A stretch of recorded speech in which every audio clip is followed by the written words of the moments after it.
Hey guys, I'm Renee with Flip and Tilby's, and today I'm going to be talking to you about how to paint your RV cabinets. Now this might feel like a fairly overwhelming project, but if you follow the steps that we outline in this video, you'll be able to create a very high quality transformation in your RV renovation.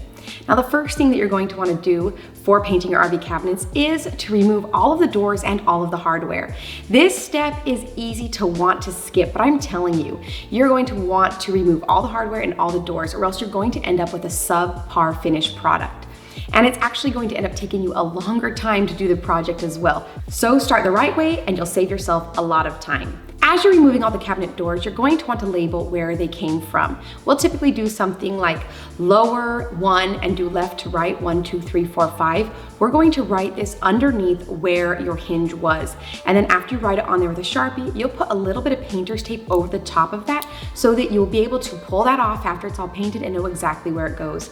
You might be tempted to skip this step as well, but I'm telling you, after you have a pile of 20 different doors, they're all gonna look the same and you're going to have a very hard time figuring out where each one of them goes when they're all painted and look the exact same. So label them, save yourself the headache. You're also going to want to keep all of your hardware and put them in individual baggies that you're going to label. We'll typically do something like cabinet hinges, cabinet handles, hinge screws, and things like that. That way we're able to know exactly where they are when we're reinstalling. Even if you think you're going to be replacing some of the hardware, please keep it, because sometimes you're not able to replace things as easily as you think you're going to, and sometimes you end up needing things that you have previously discarded. So keep everything. You can throw it away once everything's reinstalled, but keep it, label it, and then you'll want to put all those labeled baggies with the hardware in it in either a tote or somewhere to keep them safe for the remainder of this project. After all your cabinet doors have been removed and all of your hardware has been taken off, you're going to want to move on to sanding.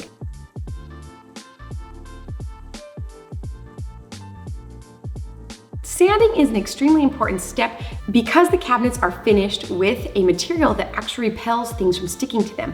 So if you do not scuff up that finish, it's gonna be really hard to get anything to stick them, including primer and paint. So take some time and make sure you do a good job with the sanding.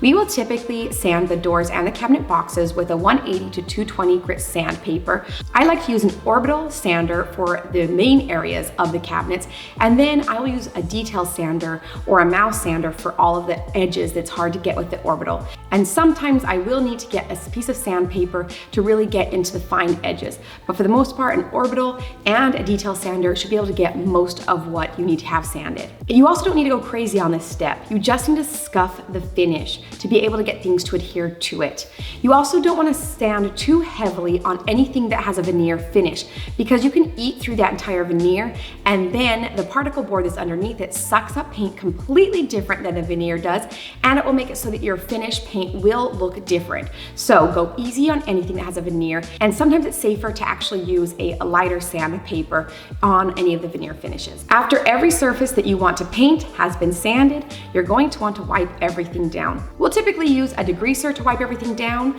Sometimes we'll just use dish soap, but lately we have been using an airplane degreaser that we dilute extremely well before wiping everything down. This not only cleans everything, but it also helps to break down that glossy finish a little bit more to make the primer adhere to your cabinets that much better. After everything's sanded, it's time to move on to masking. You get what you pay for with painter's tape, so make sure you're getting a higher quality tape. Tape everything off using the tape and painter's plastic or painter's paper.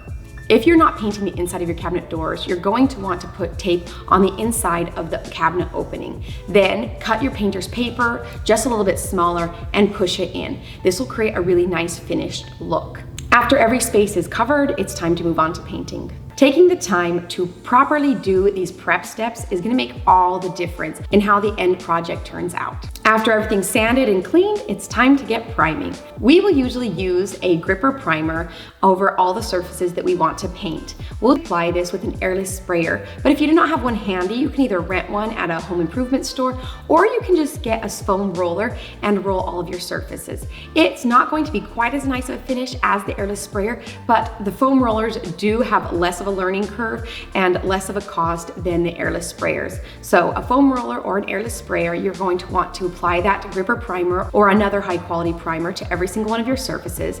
You're going to want to let all of them dry before you move on to the next step. When we're painting the cabinet's doors, we like to paint the backside first. After that dries, we flip it over and then paint the front side. This makes it so that any blemishes that might happen from the painted surface being on the drying racks will be on the backside and not on the front. After we've painted both sides of the cabinet doors with a primer, we will move on to the top coat. We have been really enjoying using the Benjamin Moore Scuff X in a satin finish. That's what we paint everything, the walls and the cabinets with. This product actually has resin hardeners in it, creating a much more durable finish. And in the small space of your RV, you're gonna want as much durability as possible. So we will apply that Scuff X or whatever top coat cabinet paint that you're using with the airless sprayer as well. We'll do the same process. Paint the boxes, paint the back side of the cabinet doors, allow it to dry, paint the front side.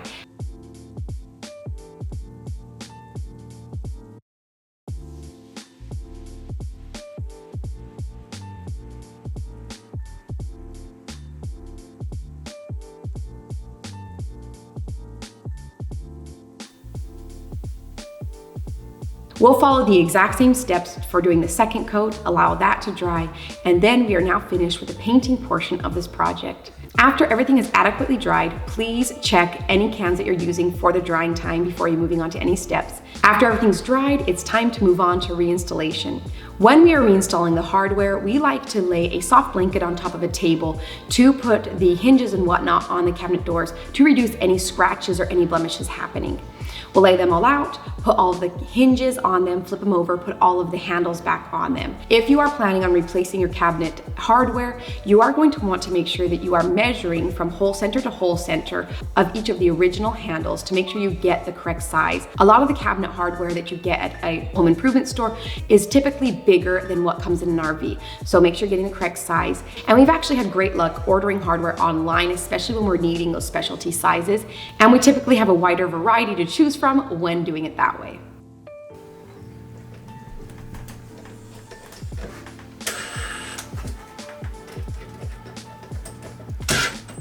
After all your hardware has been reinstalled, all of your doors have been reinstalled, then we just like to add some of those little felt pads on the backside of all the doors so that when you're closing them, they don't bang shut. This will also protect the paint on the backside of your cabinet doors. Now that you've got all your cabinet doors and hardware reinstalled, it's time to remove the masking. You are going to want to get a utility knife with a new razor to lightly score between where the painter's tape is and your cabinet boxes. If you go gung-ho and just start ripping all of your masking off, this can sometimes rip off the painted finish off of your cabinet boxes.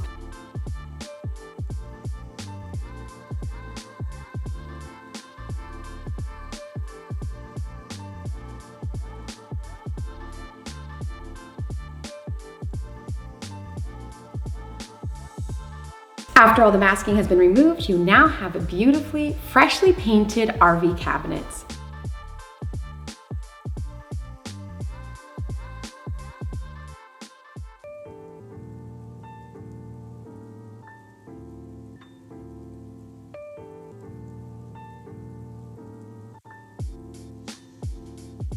If you found this video helpful, we'd really appreciate a like and subscribe so that we can continue making quality content like this to help you guys as you also do your RV renovations. We really appreciate you watching and supporting. Thanks so much, guys, and happy RVing.